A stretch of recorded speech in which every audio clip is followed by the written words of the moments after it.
Since the dawn of man, humans have explored their curiosity and exercised their creativity to develop everything from the ancient stone tools of our ancestors to breathtaking revolutions in the prevention and treatment of infectious diseases. But what happens when we allow our curiosity to straddle, or in some cases breach entirely, the lines of ethics and morality? I am Night Terror, and today I invite you to join me as we investigate the shocking facts behind 5 horrifying human experiments.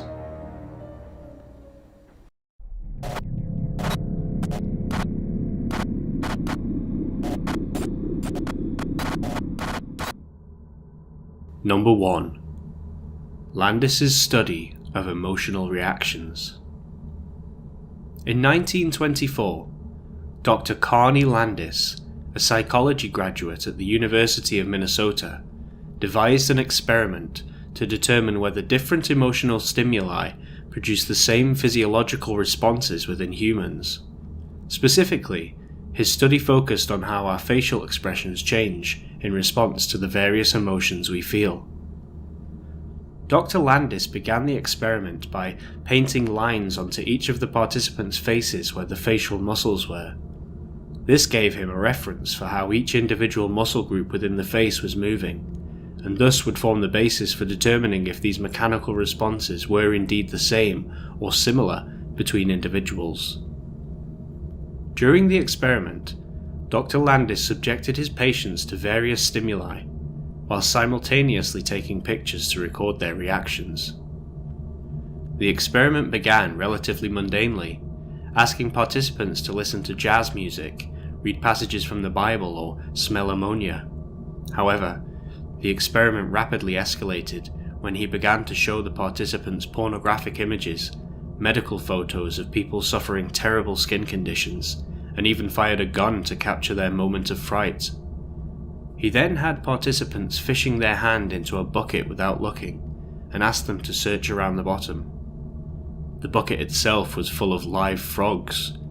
However, hiding at the bottom of the bucket were a series of live electrical wires that gave the participants an actual electrical shock. This, however, was not the worst thing Dr. Landis subjected his participants to. During the last stage of his study, each participant was given a live mouse to hold in their left hand, whilst he handed them a knife in their right. The participant was then asked, very plainly and without emotion, to decapitate the mouse. While some participants thought he was joking at first, unfortunately for them, he was not. For those who refused to kill the animal, Dr. Landis intervened and did it himself in order to record their reaction. As you can imagine, the reactions to this particular demand were wildly different and complex in nature.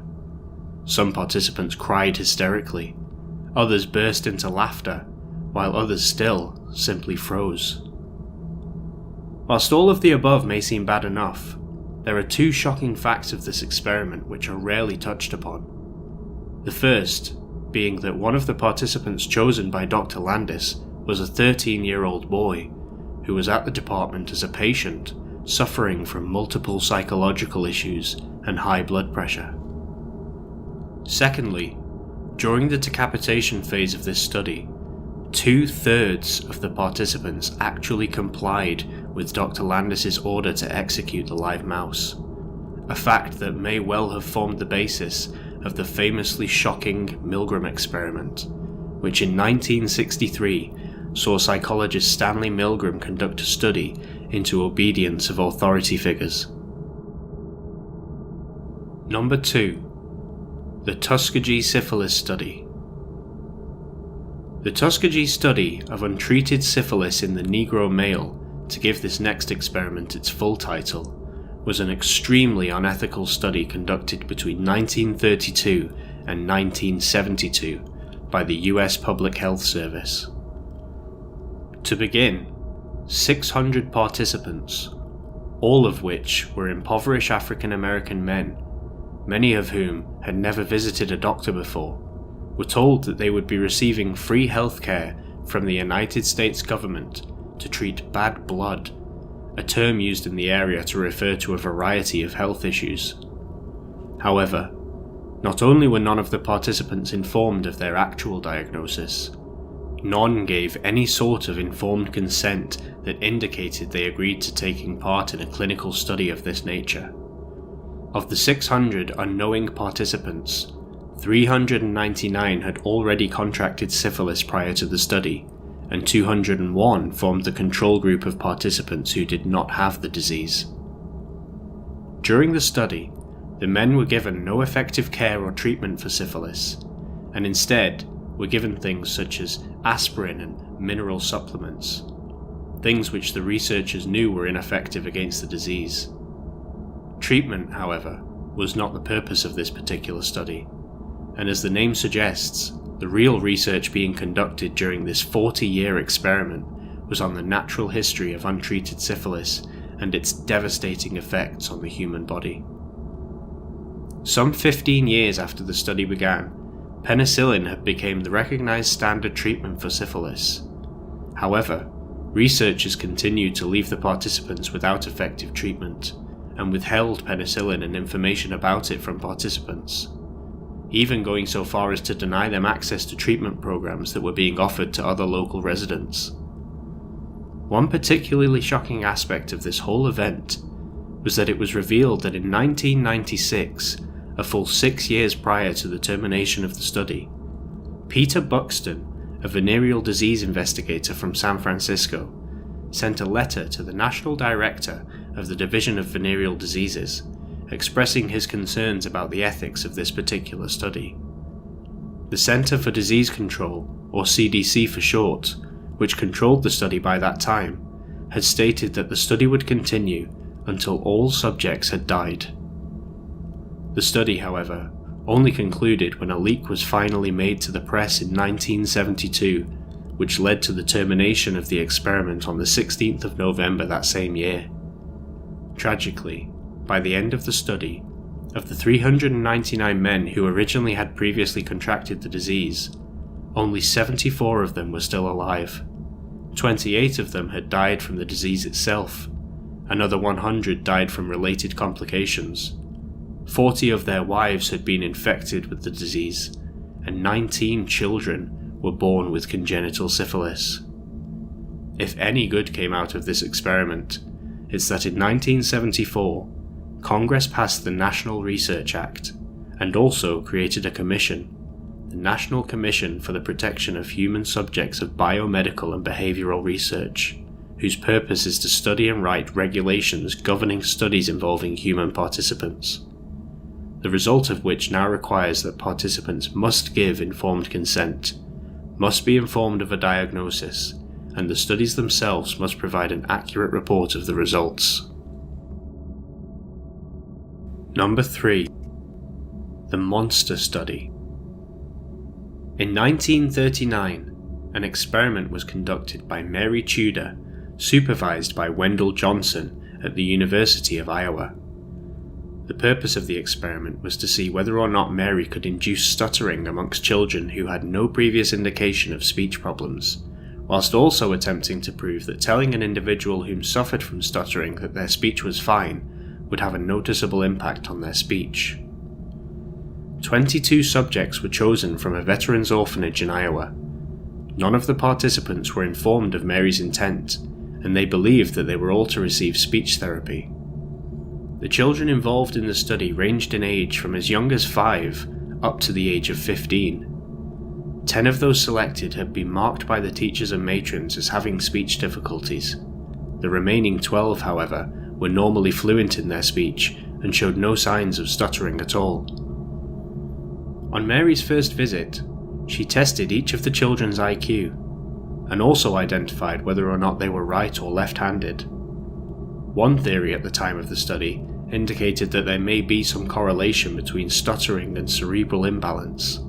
For example, a left-handed child who used their right hand to perform tasks.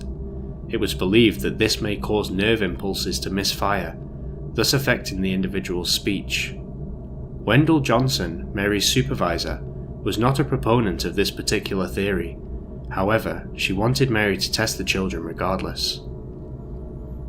During each of Mary's visits, she spoke to each child for around 45 minutes, following a specific script. When interacting with children whom suffered from stuttering, Mary would give them positive reassurances that their speech problems were simply a phase that they would grow out of, and to pay no attention to what others said about their stuttering. However, to the children who did not suffer from stuttering, she would inform them that the staff at the orphanage had indicated they had troubles with their speech, that they were displaying symptoms of a child who's beginning to stutter, that they shouldn't ever speak if they cannot do it right, and other such negative affirmations that their speech was beginning to deteriorate. The impacts of Mary's conversations with the children became apparent as quickly as the second session, when 5-year-old Norma Jean Pugh, who had spoken normally and freely the month prior, was now showing reluctance to speak. Another child, 9-year-old Betty Romp, refused to talk and frequently held her hand or arm over her eyes. The oldest child in the group, Hazel Potter, had become much more self-conscious and talked less than she previously had.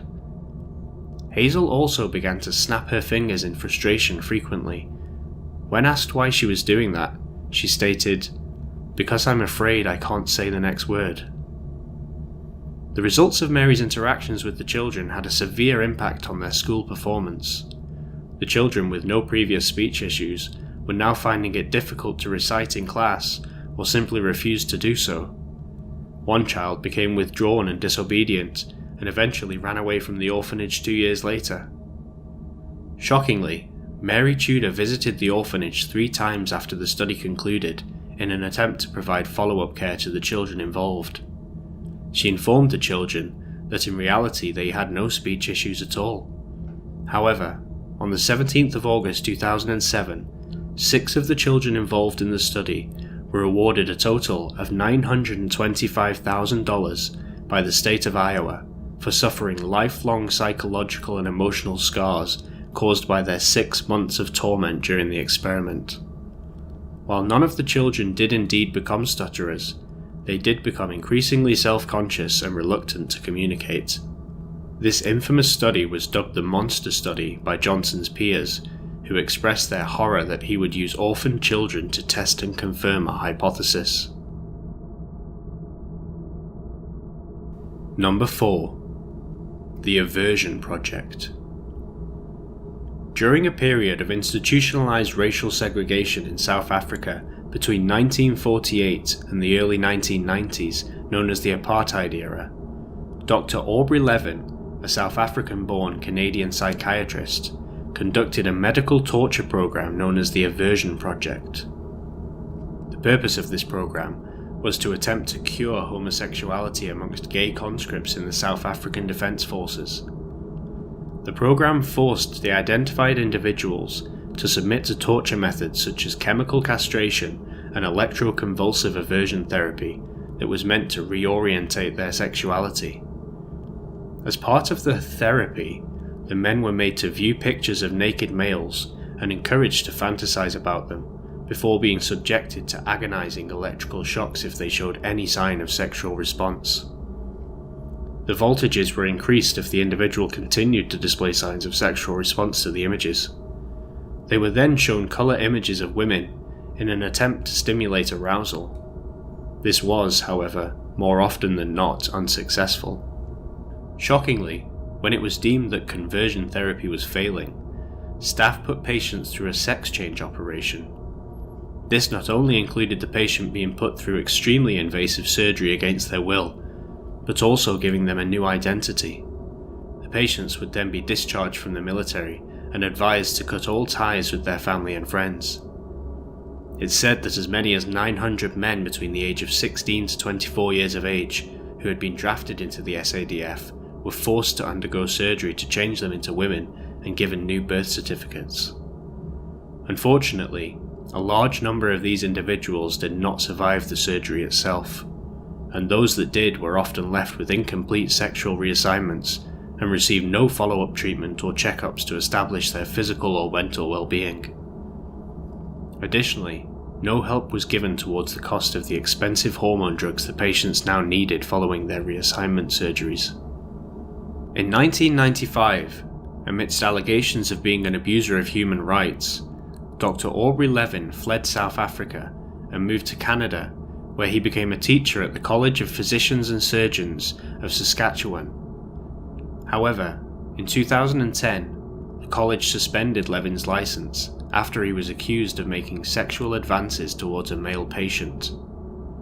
After 4 years of being on trial for the alleged assault of 30 men during counselling sessions, Dr. Aubrey Levin was eventually sentenced to 5 years in prison on the 23rd of April 2014, and he currently remains there awaiting his release.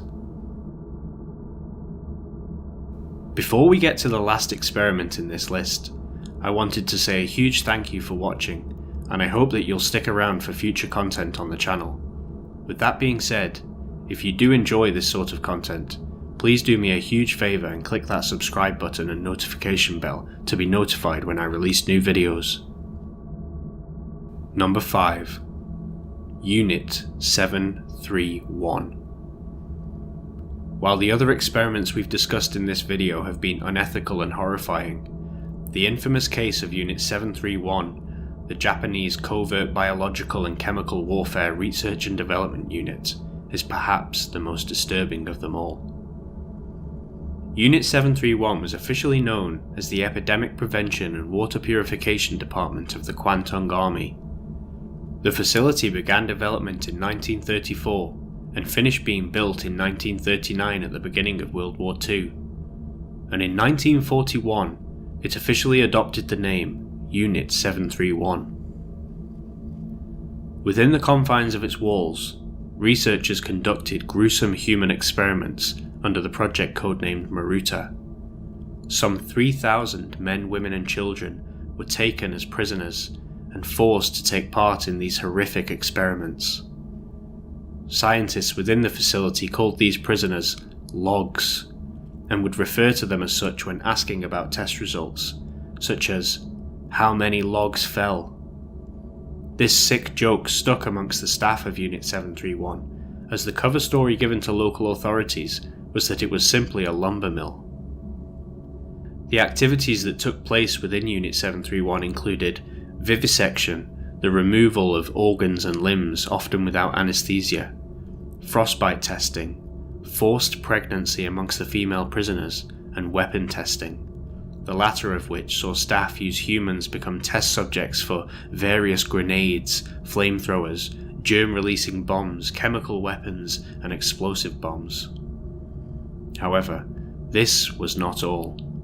Many more experiments took place within Unit 731, including food and water deprivation, prisoners being placed into high-pressure chambers to observe how much pressure the human body can take before the victim was killed.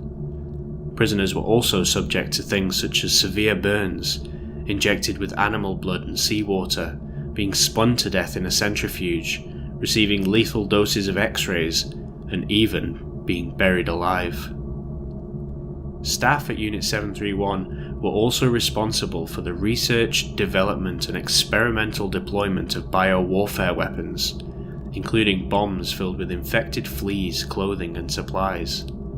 An estimated 400,000 Chinese civilians are thought to have died as a result of cholera, anthrax and the plague as a result of these weapons.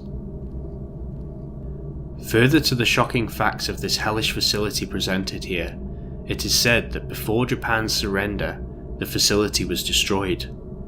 In order to ensure no evidence was left behind, the remaining 400 prisoners were shot dead and staff sworn to secrecy.